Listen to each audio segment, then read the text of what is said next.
Oita, welcome sa ating kitchen number 2. At dahil matagal-tagal na tayong hindi nakakapagluto dito, tara at samahan nyo akong magluto ng pinangat na tilapia sa sampalok. Unahin lang nating i-layer ang sampalok, kamatis, sibuyas at luya at maglagay din tayo ng 2 tasang tubig at sangkapan ng patis na naaayon sa ating panlasa. Kasunod naman nito, inilagay ko na din ang ating hiniwang saging saba at ang ating sili.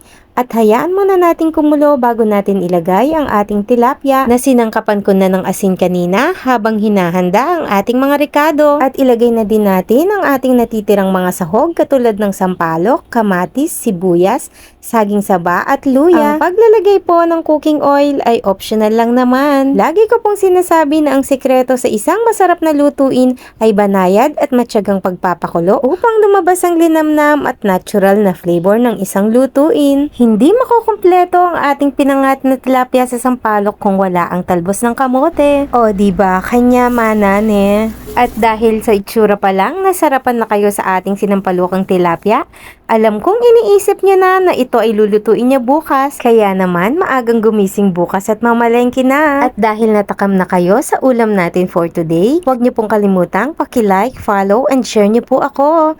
Dakal salamat! Follow for more!